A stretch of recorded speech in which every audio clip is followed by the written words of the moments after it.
Hola, un gran saludo a todos. Les habla Claudio Rodríguez, director de BaseballJaponés.com, y les doy la más cordial bienvenida al episodio número 106 de La Hora del Béisbol Japonés, que como ven estamos grabando directamente desde Japón. Hoy, 27 de mayo de 2018, les tenemos preparado un programa muy especial que incluye extractos de las entrevistas que hemos realizado hasta ahora a los jugadores latinos, nuestras notas y noticias más importantes de la semana y respuestas a las preguntas de nuestros fanáticos. De manera que, sin más demoras, comencemos a pegarle a la pelota. Antes que nada, queremos recordarle que hemos creado un grupo en Facebook llamado Fanáticos del Béisbol Japonés para compartir nuestras experiencias acerca del béisbol japonés. Los invitamos a que se unan a la comunidad. Lo que queremos es armar una comunidad de fanáticos del béisbol japonés en Facebook para compartir, repetimos, experiencias, compartir artículos, videos, fotos, todo lo que tengan en relación al béisbol japonés. Para todos aquellos que compartimos esta pasión por la liga, los invitamos a que se unan al grupo, a que comenten, a que compartan la información, las fotos o los videos que tengan, para así enriquecernos mutuamente acerca de nuestras experiencias con el béisbol japonés. Esta semana se duplicó el número de seguidores, de miembros del grupo que teníamos. La semana pasada estábamos alrededor de 34 o 35, ya en este momento estamos en 77. De manera que muchísimas gracias, los invitamos a que se sigan uniendo, mientras más pues mejor, para que discutamos, repetimos, y para todos aquellos que estén interesados en conocer más del béisbol japonés, lo podrán hacer a través de ese grupo. Repetimos, se llama Fanáticos del Béisbol Japonés, es un grupo que creamos recientemente en Facebook, y si tienen cuenta en Facebook, pues los invitamos a que se unan al grupo y que participen también en las distintas discusiones y las conversaciones que tenemos en esa página, en ese grupo. Pasemos directamente entonces a las entrevistas que hemos realizado hasta ahora en nuestra visita a Japón a los jugadores latinos. Tenemos 16 entrevistas hasta el momento. Ya hablamos el primer día hablamos con los cubanos Alfredo Spainel, Iván Moinelo y Yurispel Gracial. También hablamos con el venezolano japonés Leonardo Aoki, que es el traductor de español de los Halcones de Sopán. Hablamos con el venezolano Ernesto Mejía y con el dominicano Fabio Castillo. El segundo día hablamos con los dominicanos Zoilo Almonte, Steven Moya, también con los cubanos Dayan Viciedo y Onelki García, con el venezolano Leonel Campos y con el dominicano Xavier Batista.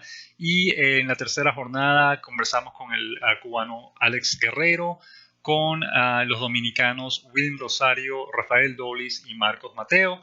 La última jornada será este martes 29 de mayo y esperamos, nuestra intención es entrevistar ese día al venezolano Alex Ramírez, el manager de las Estrellas de ENA, al venezolano José Celestino López y a su compatriota Edwin Escobar, y también al puertorriqueño Néstor Soto. Todos ellos están con las Estrellas de ENA.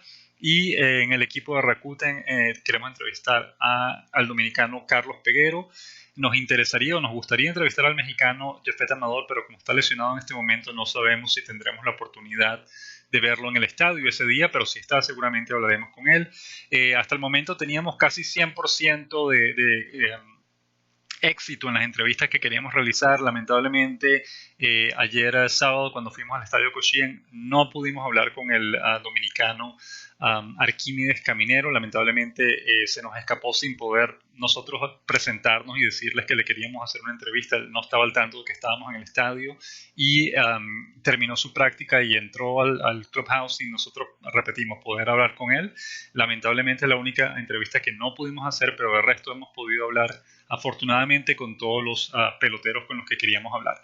No tenemos mucho tiempo para compartir demasiado las entrevistas en este caso, pero sí queremos compartir algunas de las que hicimos. Fueron algunas de las cosas más importantes que escuchamos de ellos, y vamos a dejar que los peloteros mismos sean los que hablen. En primer lugar, vamos a escuchar lo que dijo el venezolano Ernesto Mejía en relación a la razón por la cual no está jugando más a menudo esta temporada. Primero, no es titular como ya lo era el año pasado. Eso hay varias razones que le explican, pero que ya hablaremos de ella en otra oportunidad. Pero segundo, lo que realmente nos intriga es el hecho de que las pocas veces cuando ha jugado de titular y ha jugado bien, en los partidos siguientes no ha vuelto a jugar y no entendemos por qué. Esto fue lo que nos comentó Mejía al respecto.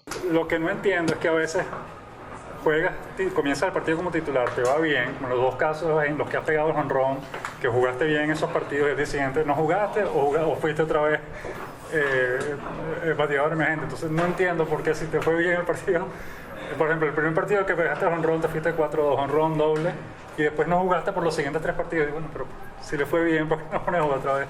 Pero eso no entiendo, es una cosa de decisión técnica, es que alguien está, el manager está intentando algo distinto y tal, pero no entiendo qué es lo que está pasando. No. Somos dos, yo tampoco entiendo nada. Okay, sinceramente bueno. No entiendo nada y no puedo hablar tampoco mucho porque aquí todo es muy diferente. Comentemos ahora la entrevista que le hicimos al cubano Alfredo Despaine, quien describió de una gran manera el gran año que tuvo él en 2017. La temporada pasada fue la mejor de su carrera en sus propias palabras, y vamos a escuchar lo que dijo al respecto. Así es, el 2017 fue un año excelente para mí. Tuve un buen año tanto en Cuba como aquí en Japón. En Cuba fui campeón en Cuba por primera vez. Y nada, aquí en Japón excelente, líder de jonrones, como bien usted dijo, líder en empujada del Pacífico, campeón de la serie de Japón y campeón de Japón. Pienso que fue un año inolvidable para mí y para mí mi carrera deportiva ha sido el mejor año que he tenido en toda mi carrera. También hablamos con el Leonardo Aoki, el venezolano japonés, que es el intérprete de español de los Halcones de SoftBank, y le preguntamos acerca de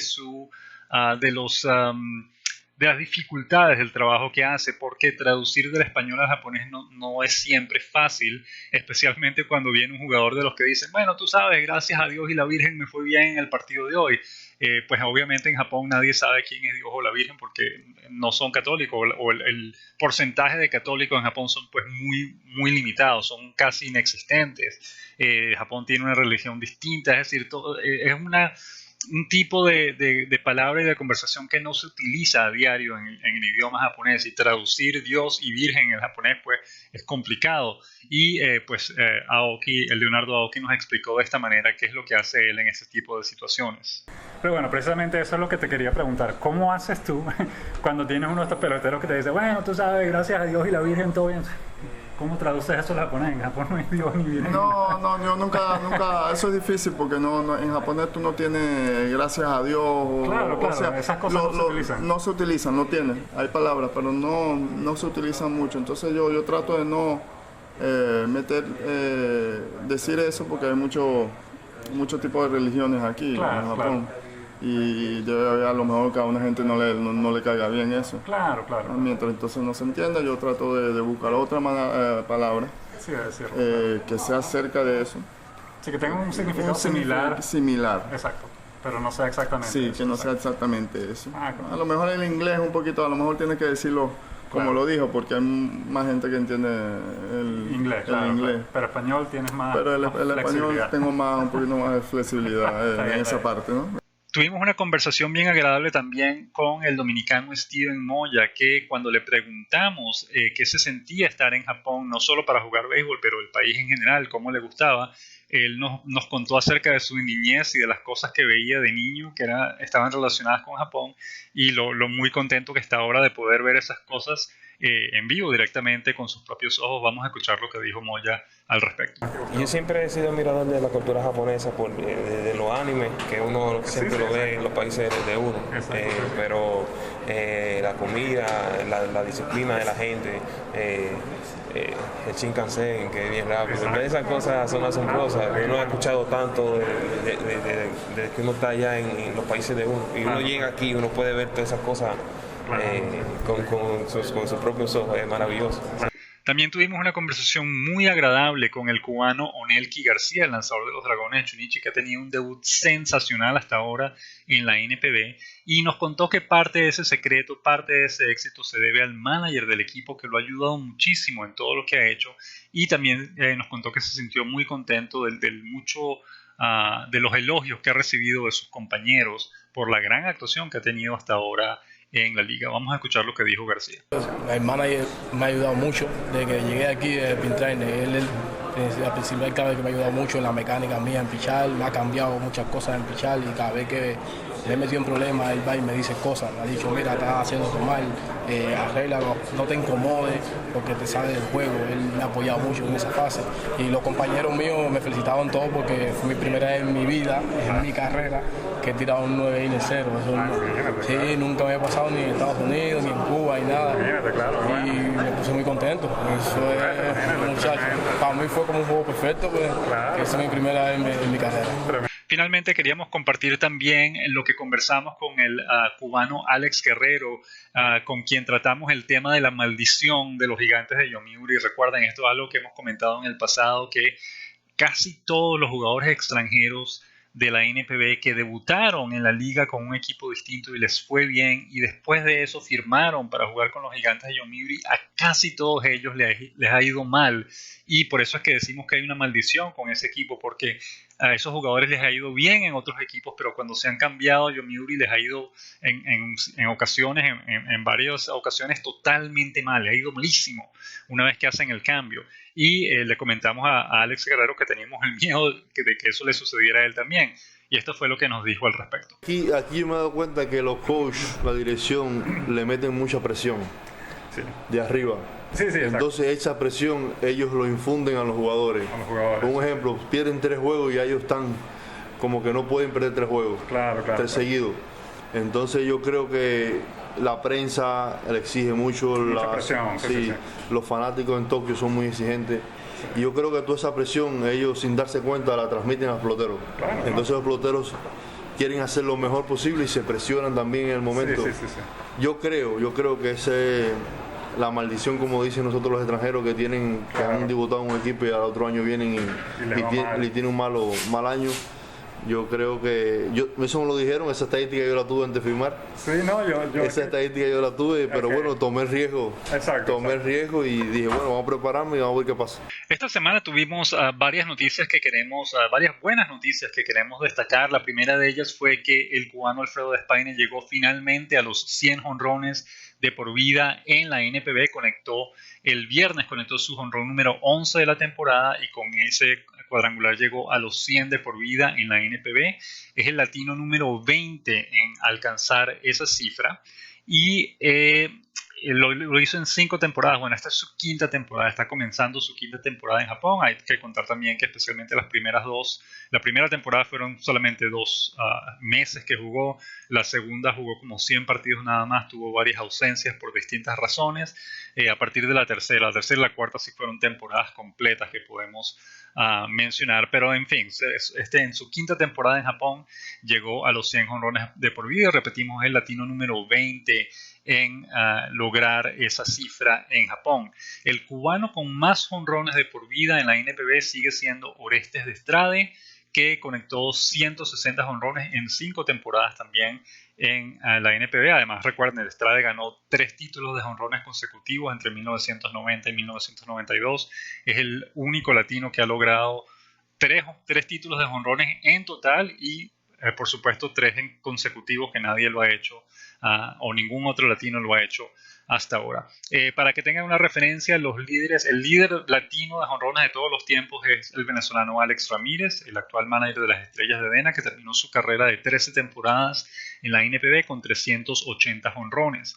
Le siguen su compatriota Alex Cabrera, que conectó 357 en 12 temporadas. El también venezolano Roberto Petagine con 233 en 7 temporadas. El también venezolano Robert Marcano con 232 en 11 temporadas. Y el dominicano José Mayovanex Fernández con 206 cuadrangulares en 11 temporadas también. Estos son los únicos latinos que han superado los 200 jonrones. El resto de los 15 latinos restantes que han superado los 100 jonrones, ninguno de ellos ha llegado a 200. Todos ellos han estado entre 100 y 200 cuadrangulares. Hablemos ahora de la lesión del cubano Yurisbel Gracial. Esa fue la mala noticia de la semana. El jueves 24 de mayo, precisamente el día en que lo entrevistamos, esperemos no haberle causado, no haberle traído mala suerte, y si ese es el caso, pues aceptamos nuestra culpa y el castigo que nos quieran imponer. Esperemos que no haya sido así, pero pero repetimos, si fue nuestra culpa, pues lo admitimos y recibiremos el castigo respectivo. El cuento es que ese día, el jueves 24 de mayo, en el estadio, en el Fukuoka Dome en el Yakuoka Dome de Fukuoka, perdón, en el partido ante los Leones de Seibu, Gracial se lastimó la mano en un intento de sacarlo out mientras estaba en primera base. El lanzador se volteó, lanzó la pelota a primera. No sabemos exactamente cómo ocurrió, pero cuando él regresó a tocar la base con la mano, se lastimó la mano y pues le sentía dolor. Al día siguiente fue a un hospital local para hacerse un chequeo y fue diagnosticado con una fractura en su dedo anular izquierdo. Los doctores dicen que va a necesitar al menos 2 meses para recuperarse completamente y pues lamentablemente va a estar fuera de acción. Obviamente no había estado viendo mucha acción con el primer equipo de SoftBank, porque recuerden, el límite de extranjeros impide solamente permite tener 4 extranjeros al mismo tiempo en el primer equipo, y eso había afectado el tiempo de juego de Gracial, de manera que no era garantizado que iba a ser titular por los siguientes 2 meses, pero obviamente eso también limita el hecho de que vea más acción con el equipo mayor de los Halcones de SoftBank. Ya con esta lesión son 3 los latinos que están lesionados. Recuerden, el venezolano Osvaldo Arcia y el mexicano Jafet Amador, ambos están lesionados también. Se espera que regresen pronto, pero de momento están en la lista de lesionados. Hablemos también de la mala racha del cubano Alex Guerrero. Ya con la actuación de hoy domingo lleva 17 turnos consecutivos sin conectar hit. Su promedio ha bajado de 304 a 276, y no solo eso, sino que también lo bajaron en su turno en la alineación. Había estado siendo el cuarto bate hasta este momento de los Gigantes de Yomiuri, ya fue bajado al 7º lugar de la alineación debido a la mala racha que está atravesando en este momento. Cuando conversamos con él, analizamos ese punto. Él nos dice que está consciente de lo que está ocurriendo, ya le ocurrió el año pasado y espera pues recuperarse pronto para poder volver a recuperar su cuarto puesto en la alineación del equipo.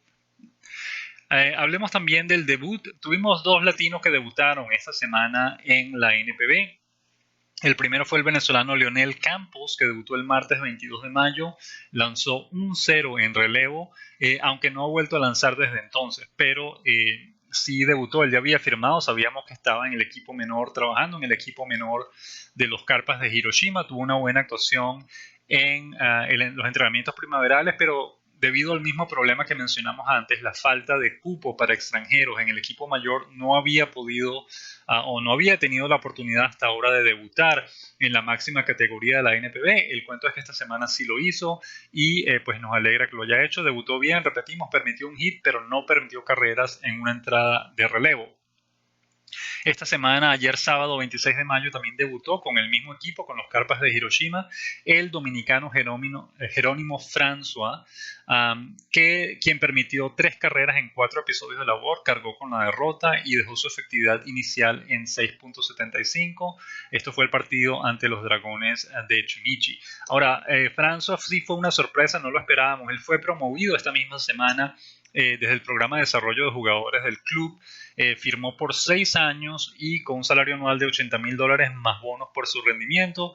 Adicionalmente también recibió un bono de $100,000 por firmar.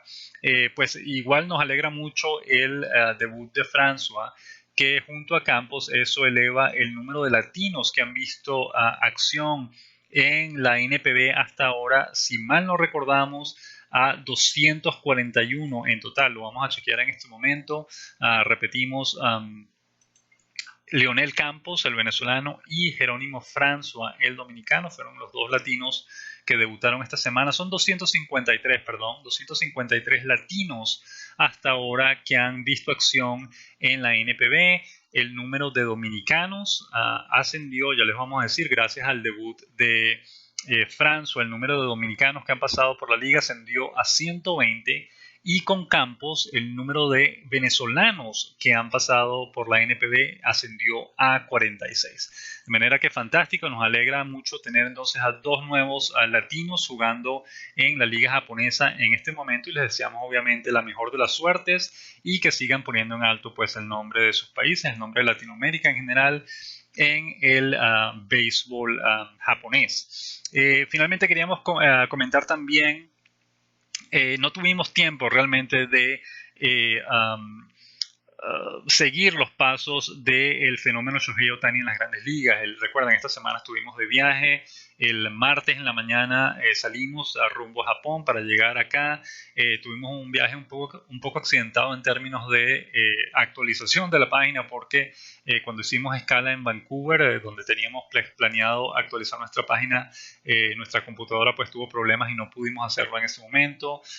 Cuando llegamos el miércoles en la noche a Japón, pues obviamente teníamos un jet lag terrible y no podíamos actualizar mucho, de manera que tuvimos ciertos retrasos entre el viaje, y además una vez que llegamos a Japón tuvimos que viajar a Fukuoka y después a Hiroshima y después a Nishinomiya para hacer entrevistas. En todo este trajín que llevamos, digamos, no hemos tenido tiempo de seguir la actuación de Shohei Ohtani en las grandes ligas, pero por lo que revisamos ahora, pues esta semana no ha estado tan bien en sus turnos al bate. Se fue de 13-3 con 2 dobles, un sencillo y 3 anotadas. Su promedio bajó a 2.97, está por debajo de 300 por primera vez en la campaña.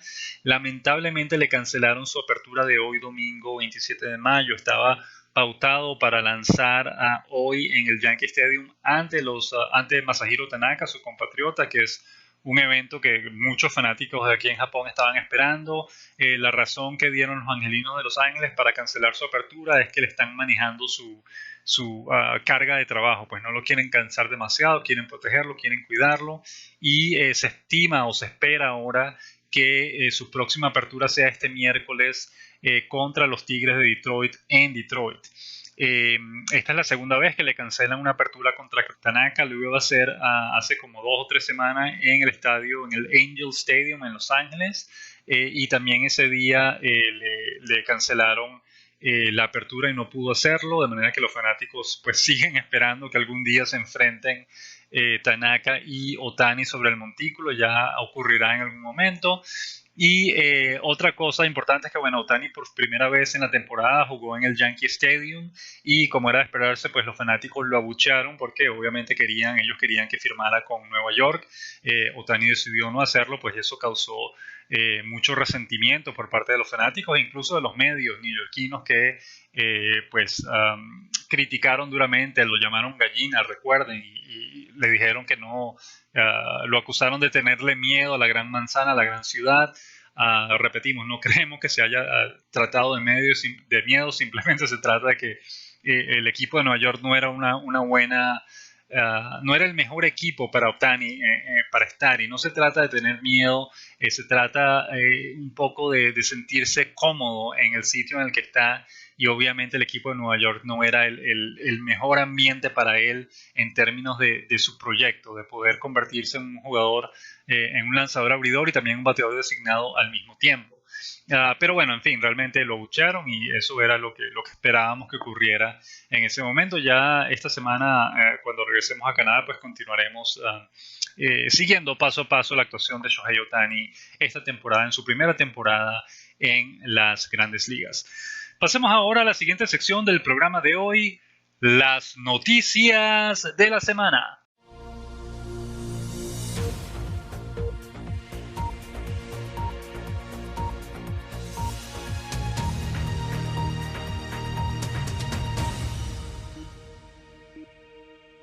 Nuestra semana comenzó el lunes 21 de mayo con nuestra columna El Bate del Samurái, en la que hablamos de cómo el venezolano José Celestino López ha encontrado en Japón la fuente de la eterna juventud. López ha tenido una carrera increíble desde que llegó a Japón. Recuerden, López ya tuvo una fructífera carrera de 9 temporadas en las grandes ligas, especialmente las primeras 7 con los Marineros de Seattle, donde se convirtió por 4 o 5 años en un jugador titular, un jugador que aportaba mucho al buen rendimiento del equipo, que tuvo buenos números, pero que lamentablemente hacia la etapa final pues bajó un poco su rendimiento. Lo cambiaron varias veces de equipo y terminó encontrándose en una situación en la que, como no le daban la oportunidad de jugar a diario, decidió aceptar una oferta de Japón y no ha podido tomar una mejor decisión. En Japón le ha ido extraordinariamente bien. Cada año que pasa se convierte en un jugador más completo, un jugador mejor del que era antes. Y eso nos recuerda, eso lo mencionamos en el artículo, nos recuerda mucho el caso de su compatriota Alex Ramírez, quien es el actual manager de las Estrellas de DeNA. Ramírez también llegó a Japón con 26 años, llegó con la intención de jugar quizás 1 o 2 temporadas y después regresarse a los Estados Unidos, y terminó quedándose por 13 campañas. Y las mejores temporadas que tuvo Ramírez en Japón fueron las temporadas en las que tenía 34 o 35 años. Especialmente la temporada 2010, con 35 años, Ramírez conectó 49 jonrones, empujó 129 carreras. 129 carreras, conectó 49 jonrones, 129 empujadas y batió sobre 300. Una campaña sensacional en la etapa final de su carrera. Y a López le está pasando lo mismo. El año pasado López lideró toda la NPB en carreras empujadas con 105. Fue líder de hits de la Liga Central también. Ganó el Guante de Oro, fue electo al equipo ideal de la temporada regular, además clasificó a la postemporada y fue a la Serie de Japón también. Una campaña increíble, primera vez en su carrera que supera, también conectó 30 jonrones, primera vez en su carrera que supera las 100 empujadas, y todo esto lo hizo a la edad de 34 años. Increíble el trabajo que ha estado haciendo López. Ya tienen, recuerda, esta es su 6ª temporada en Japón. Él jugó 9 años en Grandes Ligas y ya lleva 6 en Japón, y este ritmo y con la buena forma física que tiene, no nos sorprendería que se quede en Japón por 5 años más. Realmente ha estado... la actuación que ha tenido López en Japón ha sido extraordinaria, y de eso hablamos precisamente en esa columna, que los invitamos a que la lean para más detalles. El martes 22 de mayo, y esto lo publicamos con retraso, como ya explicamos, debido a los inconvenientes que tuvimos en nuestro viaje a Japón. El martes 22 de mayo, el cubano Dayan Viciedo conectó su 6º jonrón de la temporada. El dominicano Willing Rosario conectó su 4º jonrón del año. Y ese día fue el debut del venezolano Leonel Campos con los Carpas de Hiroshima. Recuerden, lanzó un 0 en una entrada de relevo. El miércoles 23 de mayo, el cubano Alfredo Despaine conectó 3 sencillos, y esa fue la actuación más destacada de la jornada, que tuvo 2 partidos que fueron suspendidos por lluvia, y también un partido en el que ningún latino vio acción, de manera que Despaine, que se fue de 4-3 con 3 sencillos, fue el jugador más destacado, el jugador latino más destacado de ese día. El jueves 24 de mayo, el venezolano José Celestino López conectó su jonrón número 15 del año, y con eso, recuerden, se mantiene como el líder absoluto de la NPB en jonrones. El cubano Alfredo Despaine conectó su jonrón número 10, y el dominicano Willing Rosario fue el héroe de su equipo, los Tigres de Hanshin, en ese partido que disputó ese día, porque conectó un doble de 2 carreras, y fueron las únicas 2 carreras del partido. Hanshin terminó ganando 2-0, además fue un doble en el cierre de la 8ª entrada, dramático, un momento inmejorable para ganar el partido, y Rosario fue entonces el héroe de esa jornada para su equipo Tigres de Hanshin. El viernes 25 de mayo, el cubano Alfredo Despaine llegó al centenar de jonrones en su carrera en la NPB. Recuerden, es el latino número 20 en alcanzar esa cifra, y aunque todavía está lejos de los líderes de por vida. Recuerden, el líder de por vida latino en la NPB es Alex Ramírez con 380. Tenemos un total de 6 latinos con 200 o más jonrones en su carrera en la NPB, de manera que todavía Despaine está lejos de llegar a esa cúpula de excelentes jonroneros latinos en la NPB. Sin embargo, pues seguirá aportando jonrones esta temporada, y a ver cómo termina, que promete pues seguir agregando o sumando buenos números este año. Ese mismo día, el dominicano Carlos Peguero conectó su jonrón número 11 del año, el puertorriqueño Nestalí Soto disparó su jonrón número 4, y el dominicano Sobre el Monte disparó su jonrón número 8, de manera que 4 latinos se fueron para la calle en esa jornada del viernes. Ayer, sábado 26 de mayo, el cubano Nelky García ganó su 6º juego de la temporada. El dominicano Carlos Peguero conectó su jonrón número 12, y fue el día en que debutó el también dominicano Jerónimo François. Además, el dominicano Rafael Dolis y el cubano León Moinelo ganaron ambos en relevo. Hoy, domingo 27 de mayo, todavía falta por disputarse un partido entre las Estrellas de DN y las Golondrinas de Yakult. Sin embargo, les podemos adelantar que el cubano Dayan Vicedo empujó 6 carreras en su partido, una actuación sensacional, y que el cubano Alfredo Despaine conectó su jonrón número 12 de la temporada, de manera que 3 jonrones esta semana para Despaine, una actuación fantástica que pues confirma que está poco a poco recuperándose, especialmente en términos de promedio. Sus jonrones y sus empujadas han estado bien. El promedio es el que ha estado bajo, estuvo por debajo de 200 durante más de un mes, ya está por encima de 200 y poco a poco se va recuperando. Pasemos entonces ahora a la siguiente sección del programa de hoy, conociendo al béisbol japonés. Esta semana en Conociendo el Béisbol Japonés queremos hablar de la tierra del estadio Koshien, el famoso estadio de los Tigres de Hanshin. Esto es en respuesta a una pregunta que recibimos, a un comentario que recibimos de un seguidor, Juan Carlos Álvarez, vía Twitter, quien nos dijo: buenas noches, sigo tu trabajo desde hace años, magnífico a mi entender. Pregunta: noto que en los estadios de béisbol de Japón tienen la tierra oscura, contraria a lo que vemos en este hemisferio. ¿Hay una razón de esto? Muchísimas gracias, Juan Carlos, por tu pregunta. Sin duda es algo curioso y es un tema interesante del que queremos conversar. Todo esto pues probablemente proviene del estadio Koshien, que es el estadio más antiguo y más querido de Japón. Es un equivalente al Wrigley Field o al Fenway Park de los Estados Unidos. Son estadios muy viejos y muy queridos por sus fanáticos, estadios que han sido remodelados pero nunca han sido sustituidos. El Yankee Stadium ha sido sustituido en varias ocasiones, es decir, lo derribaron, construyeron uno nuevo en un lugar cercano. Otros estadios han sido destruidos y reconstruidos, etc. El estadio de los Bravos de Atlanta, es decir, varios estadios, especialmente en los últimos 20 o 25 años, han sido reconstruidos por completo, el estadio de los Gigantes de San Francisco, etc. Sin embargo, en Japón, el estadio Koshien, que es la sede de los Tigres de Hanshin, ha sido remodelado en varias ocasiones también, pero nunca ha sido sustituido o movido o reconstruido como ha ocurrido en los Estados Unidos. Recuerden, este estadio fue construido en 1924, basado en el diseño del estadio Polo Grounds, que era el estadio en Nueva York donde jugaban los Gigantes de Nueva York, cuando el equipo todavía estaba en Nueva York antes de mudarse a San Francisco. En ese momento tuvo una capacidad de 55,000 espectadores, que lo convertía en el estadio más grande de todo el continente asiático. Hoy día, debido a las remodelaciones, esa capacidad ha bajado a 47,000, pero sigue siendo el estadio de mayor capacidad en Japón, en la NPB.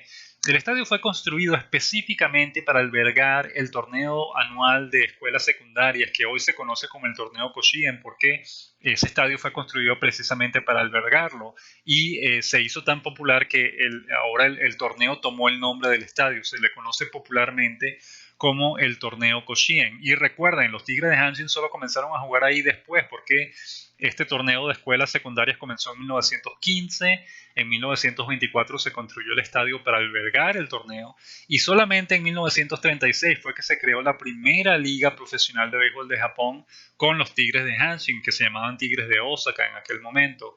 De manera que el estadio, repetimos, se construyó para el torneo de escuelas secundarias, no para los Tigres de Hanshin. Los Tigres de Hanshin lo adoptaron luego, como 12 años después de haber sido construido. Ahora, una de las cosas que caracteriza al estadio Koshien es que tiene un infield de tierra muy muy oscura, sin grama, y ese se ha convertido en el modelo a seguir de todos los estadios japoneses, especialmente los estadios regionales, estadios municipales de distintas ciudades. Todos ellos tienen el mismo estilo, un infield de tierra muy oscura que no tiene grama y un diseño similar al diseño del estadio Koshien, y es precisamente lo que nota Juan Carlos en su pregunta, y nos pregunta la razón por la cual eso es así. Te confesamos, Juan Carlos, que hemos preguntado, varios fanáticos nos han hecho la misma pregunta, y nosotros les hemos preguntado a varias personas aquí en Japón cuál es la razón de eso, y es curioso que siempre nos dan una respuesta distinta. No hay dos personas que se pongan de acuerdo en realmente cuál es la razón al respecto, y eso nos llevó a desarrollar una teoría propia que la vamos a mencionar al final de la lista. Pero mencionemos primero brevemente algunas de las teorías y de las razones que nos dieron para que la Tierra fuese de esa manera. Una persona nos dijo una vez que la riegan mucho antes del juego, que la siguen regando, le siguen echando agua encima, y esa es la razón por la cual es tan oscura. Pues esa explicación obviamente no nos convence mucho porque en los estadios de Latinoamérica, por ejemplo, por más que se riegue más agua que se le eche encima a la tierra del terreno, nunca se va a poner tan oscura como se pone la tierra del estadio Koshien, de manera que esa no es realmente la explicación, o al menos no nos parece que sea la explicación correcta. Un periodista japonés nos dijo que la tierra la traen de un lugar en el sur de Japón que es considerado sagrado, y que la tierra pues de allá la traen especialmente para utilizarla en el estadio de aquí. Eso pues hasta donde sabemos es cierto, porque hemos leído un artículo que explica eso. Sin embargo, eso no explica la razón por la cual la tierra es tan oscura. Que la traigan de otra parte de Japón no tiene nada que ver con el color de la tierra en sí. Repetimos, eso no explica el por qué la tierra es tan oscura. Otra cosa que nos sorprendió cuando hicimos esta pregunta, cuando entrevistamos a varias personas aquí, o le preguntamos a varias personas aquí en Japón acerca de ello, es que los propios japoneses no lo saben. Uno les pregunta y ellos dicen, no tengo idea, no sé por qué. No, es decir, nunca le han prestado atención al tema, no les parece curioso que la tierra sea muy oscura, o no se han dado cuenta que la tierra de estadios de otros países del mundo no es tan oscura como la tierra de ellos. Para ellos esa es la tierra normal, ese es el color normal de la tierra. Ellos no lo ven ninguna diferencia, o no notan nada particular con respecto al color que tiene la tierra del estadio Koshien. De manera que cuando uno nos pregunta están como extrañados, más bien están pensando, bueno, ¿y eso qué importa? Ellos piensan que eso es normal. De manera que después de leer un poco, investigar, particularmente nuestra teoría propia es que, primero, simplemente ese es el tipo de tierra que hay aquí en Japón. La tierra en Japón es de ese color y esa es la razón por la que es así. Y segundo, ¿por qué razón la tierra es tan oscura como la tierra que se ve en el estadio Koshien? Descubrimos un poco después, leyendo, que la tierra volcánica, la tierra que está cerca de los volcanes, suele ser muy oscura, casi negra, suele ser tremendamente oscura. Y luego caímos en cuenta de que como Japón es una isla que está llena de volcanes, lo más probable, repetimos, es que ese sea el estilo de tierra que existe en Japón. La tierra que se encuentra aquí en Japón cuando uno va al piso es de ese color, y la razón, creemos nosotros, debe ser por la numerosa presencia de volcanes que tiene la isla. Japón es una isla, bueno, son 4 grandes islas que están todas juntas, que está llena de volcanes. Hay volcanes por todas partes, incluyendo el famoso Monte Fuji, que es un volcán también. Y repetimos, la tierra que está cerca de los volcanes suele ser muy, muy oscura, y esa es muy probablemente la razón por la cual la tierra del estadio Koshien es de esa manera. Nuestro amigo, el periodista Wayne Grass, el periodista norteamericano que lamentablemente falleció el año pasado, que tuvo todos los años del mundo, más de 40 años cubriendo la NPB aquí en Japón con el diario Japan Times, nos comentó también con respecto a la ausencia de grama en el infield del estadio. Él nos contó que eso tenía que ver con la austeridad que existía en Japón después de la Segunda Guerra Mundial, es decir, todo era muy escaso. Probablemente no tenían el dinero ni los recursos para hacer crecer grama en el infield del estadio, y después de eso simplemente se convirtió en una costumbre. El estadio ha sido remodelado en un par de ocasiones y han podido aprovechar esa ocasión para colocarle grama al infield, pero obviamente decidieron no hacerlo, probablemente por tradición, porque el estadio siempre ha sido así, pues, y no quisieron colocarle grama al infield. Pero repetimos, en términos del color de la tierra, ¿por qué es tan oscura? Nuestra teoría particular es que se trata de tierra volcánica. Japón es un país lleno de volcanes, y esa es probablemente la razón por la cual esa tierra es tan oscura.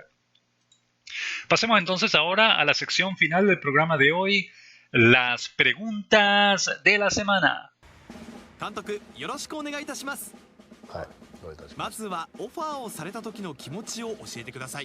Esta semana, como siempre, recibimos muchas preguntas y comentarios muy interesantes de nuestros fanáticos a través de las distintas redes sociales. Comencemos con Igor vía Twitter. Nos dice: los Gigantes de Yomiuri a un paso de ser barridos por el partido de la tradición, que es como se conoce el clásico entre los Gigantes de Yomiuri y los Tigres de Hanshin aquí en Japón.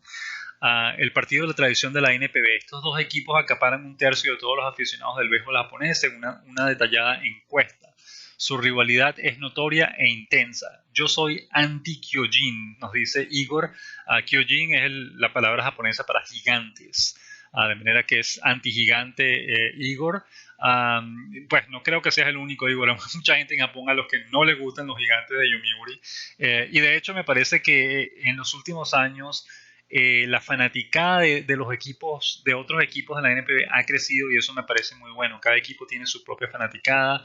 Los halcones de SoftBank, por ejemplo, han cultivado muy bien su fanaticada en la región de Kyushu, en la isla de Kyushu, donde ellos juegan, en el área de Fukuoka. Eso nos parece muy bien. El número de fanáticos de los Carpas de Hiroshima ha aumentado también, especialmente la fanática femenina del equipo. Es el equipo en Japón que más, o uno de los que más fanáticos o fanáticas femeninas tiene. Es decir, es algo increíble el nivel de fanaticada o el porcentaje de fanáticas mujeres de los Carpas de Hiroshima, representa así como el 43% del total de fanáticos del equipo. Es decir, casi la mitad de los fanáticos del equipo son mujeres, cosa que es impresionante. Y eso no es el único equipo que lo tiene. Muchos equipos en Japón tienen, o la mayoría de los equipos de Japón tienen entre un 30 y un 40% de sus fanáticas son femeninas. Es un porcentaje bastante alto.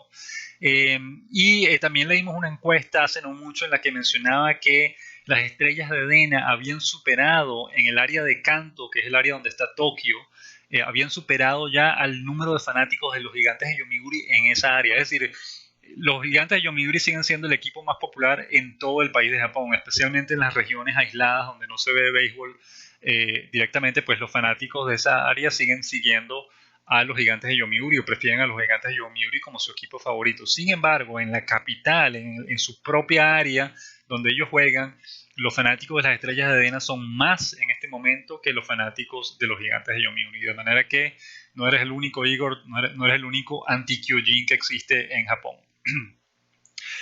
Otro comentario de Igor nos dice: la línea de bateo Soto, López, Tsutsugo es de lo mejor de la NPB. A lo mejor Soto era la pieza que faltaba para que Yokohama pueda ser más competitivo. El tiempo dirá. Gracias por el comentario, Igor. Tienes toda la razón. Esa combinación de Soto, López, Tsutsugo, y yo incluiría a Toshiro Miyazaki ahí también.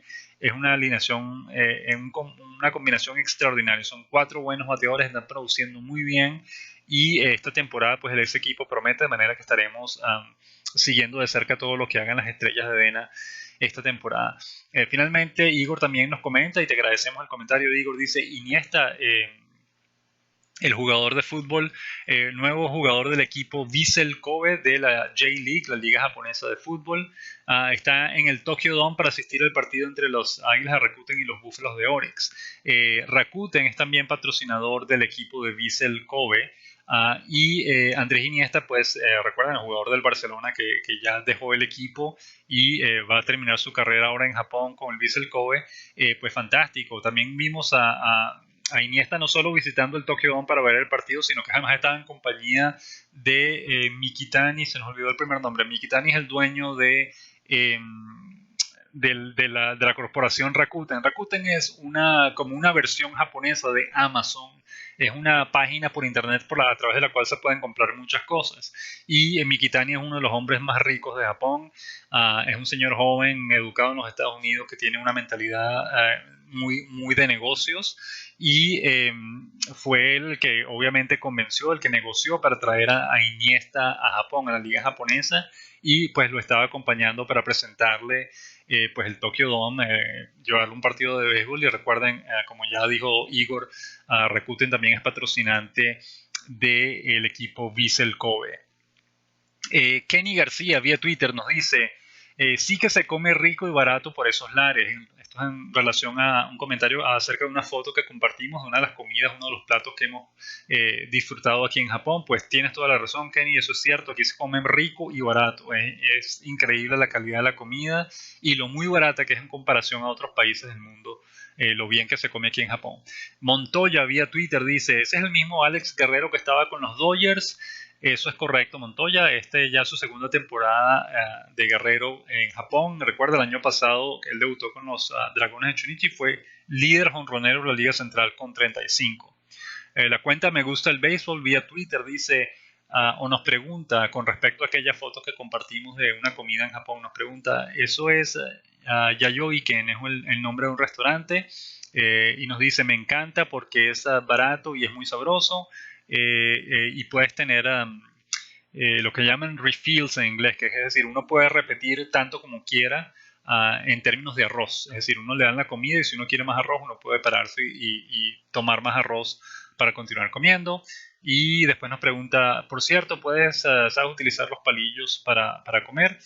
Pues gracias por el comentario. Sí, exactamente, tienes la razón. Ese es el restaurante, el nombre del restaurante, Yayoi-ken, al que fuimos a comer ese combo que mostramos en la foto. Y sí puedo utilizar palillos para comer.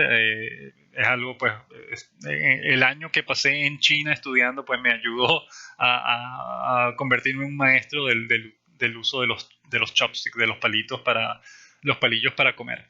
La cuenta Framber UNT vía Twitter nos dice, hola, ¿cómo consigo una lista de todos los jugadores dominicanos que juegan en esa liga?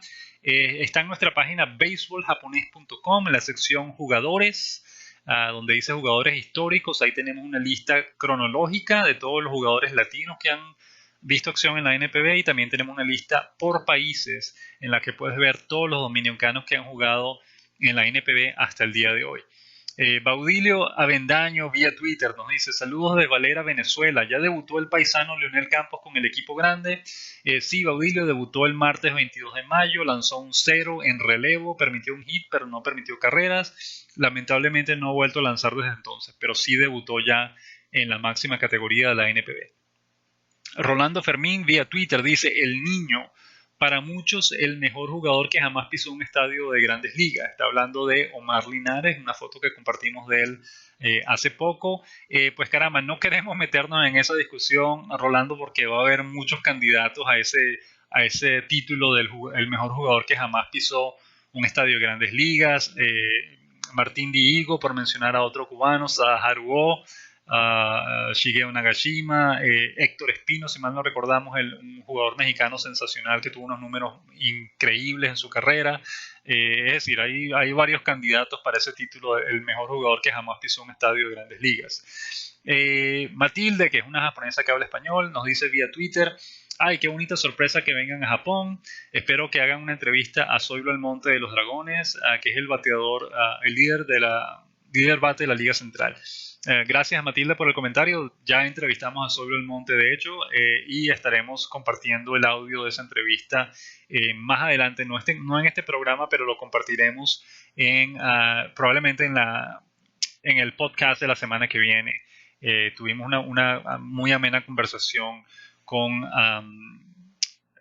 Almonte cuando lo entrevistamos. Gracias por el comentario, Matilde.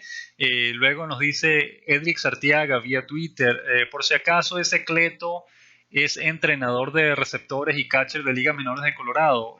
Probablemente no, Edrix. El Cleto que mencionamos tiene ya 11 años trabajando con los Carpas de Hiroshima, de manera que no es probablemente el jugador o la persona que trabaja con Colorado que mencionas. Renier González vía Twitter dice, espectacular, llevan 11 bombazos esta campaña, empezó lento, saludos. Estamos hablando del cubano Alfredo Espaine. Y después dice, ya esperamos esas entrevistas, saludos, gracias Renier, ya compartiremos las entrevistas o las publicaremos tan pronto como podamos. Damián Delgado vía Twitter nos dice, muchísimas felicidades a nuestro gran campeón Alfredo Espaine, que sigue escribiendo la historia de Cuba en Japón con letra dorada. Un fuerte abrazo, felicidades también a Béisbol Japonés por su excelente labor. Pues muchísimas gracias, Damián, por el comentario. El ingeniero Ernesto Cruz vía Twitter dice, Yafet Amador está lesionado. Así es, Yafet Amador tiene molestias en su rodilla izquierda, no ha jugado desde el 11 de mayo, aunque decían que no iba a tardar mucho, que se debería regresar pronto. No ha regresado todavía, pero esperemos que eso sea cierto y que pueda regresar pronto. Joseph Ñambre vía Twitter dice, hola, saludos. ¿Qué es de la vida de Osvaldo Arce? ¿Está lesionado?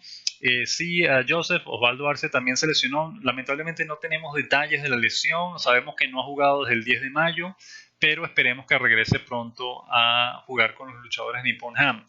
Héctor Alejandro Thomas vía Facebook dice, deseamos rápida recuperación con respecto a la lesión de Yurisbel Gracial.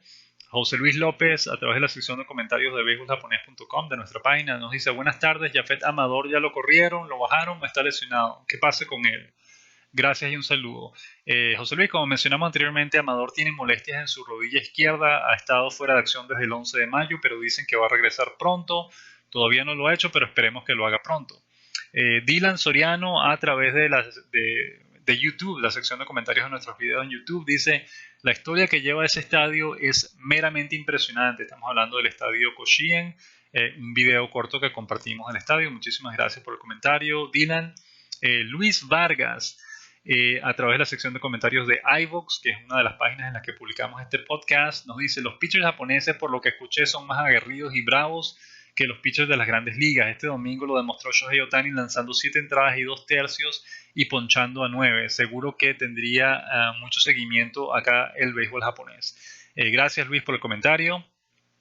Ginoblis vía iVoox nos dice: es muy interesante la regla Tazawa por los intereses que implica para los jugadores y para la NPB, por lo que pasaría si todos los prospectos japoneses empezaran a irse directamente a Estados Unidos sin pasar por la NPB, pero limita la libertad de los jugadores para decidir. Estamos totalmente de acuerdo con eso. En México pasa algo muy similar con la regla Tazawa, llamado el Pacto de Caballeros, que es la regla no escrita por la que los equipos de la Liga Mexicana de Verano, la Liga Mexicana del Pacífico no entra en ese pacto, no contratan jugadores mexicanos que hayan firmado directamente con equipos de grandes ligas sin pasar primero por la Liga Mexicana. En ambos casos, Japón y México, es para no quedarse sin nuevos jugadores. Siempre muy interesante saber las similitudes que se dan entre la NPB y otras ligas. Saludos. Muchísimas gracias a Ginobili por el comentario y por esta comparación. Esto nos enseña mucho, nos amplía mucho nuestro conocimiento de las distintas ligas de béisbol del mundo. No estábamos al tanto de ese pacto de caballeros que existe en México, pero tiene todo el sentido del mundo. Es un problema similar al que se enfrentan los equipos de Japón. Ellos obviamente no desean que sus jugadores jóvenes se vayan directamente a las grandes ligas sin pasar primero por la NPB, porque básicamente se les quedaría, se les acabaría su fuente de jugadores para futuras generaciones. Es decir, tendrían que importar todos los jugadores en el futuro, y obviamente eso no es lo que desean hacer, especialmente en una liga como la de Japón, en la que existe un límite de importados. Por lo tanto, ellos necesitan jugadores japoneses para llenar los cupos disponibles en la liga, o de otra manera no podrían jugar. De manera que es muy interesante la situación. Personalmente nosotros consideramos que es injusto, que los jugadores deberían tener la opción de jugar donde ellos quieran. No se les puede obligar a que jueguen en un país o en una liga particular, pero al mismo tiempo, obviamente, pues los equipos, las ligas necesitan asegurar de alguna manera sus negocios y tienen que imponer este tipo de reglas. No estamos de acuerdo con la regla, no nos parece que sea justa, pero reconocemos que es algo que ocurre y que pues hay que lidiar con eso. No tenemos muchas cosas que hacer. Ya hemos mencionado en el pasado que una buena cosa que podría hacer Japón, en vez de estar castigando a sus propios jugadores por irse a las grandes ligas, algo que podría hacer Japón para contrarrestar las nuevas reglas del convenio laboral de grandes ligas, es cambiar o introducir una nueva regla que indique que todo jugador se convierta en agente libre después de los 25 años, porque lo que está haciendo las grandes ligas con las nuevas reglas del convenio laborales está básicamente diciéndole a los jugadores japoneses que se vengan de inmediato a las grandes ligas para que no sufran o no pierdan el dinero que podrían ganar en un mercado libre. Pero si Japón quisiera hacer algo para contrarrestar eso, Japón podría cambiar sus reglas y decir que en vez de jugar 9 temporadas completas, los jugadores se podrían convertir en agentes libres una vez que cumplen los 25 años. De esa manera, sería un incentivo para los jugadores japoneses comenzar su carrera en Japón sabiendo que una vez que cumplen 25 años, les haya ido bien o les haya ido mal, ellos tendrán la libertad de irse a los Estados Unidos, a las grandes ligas, si así lo desean, o de continuar jugando en Japón, pero será su decisión y no será una situación en la que los estén obligando a que tomen, a que se vayan para una liga o para la otra. Es un tema largo para discutir, pero repetimos, gracias Ginobili por el comentario y por la información, que tienes toda la razón. Hay muchísimas similitudes entre la Liga Mexicana y la Liga Mexicana de Verano y la Liga Japonesa en ese sentido. Con esto hemos llegado entonces al final del programa de hoy. Muchísimas gracias como siempre por habernos acompañado y queremos despedirnos con la canción de ánimo del dominicano Carlos Peguero, que tuvo una semana exitosa esta semana, conectó 2 jonrones. La canción de Peguero pues no es la más entretenida, no es la más bonita de las que existen en la NPB, pero sin duda pues es agradable y queremos compartirla para que la conozcan. Muchísimas gracias entonces por habernos acompañado en el programa de hoy y nos despedimos con la canción de ánimo del dominicano Carlos Peguero.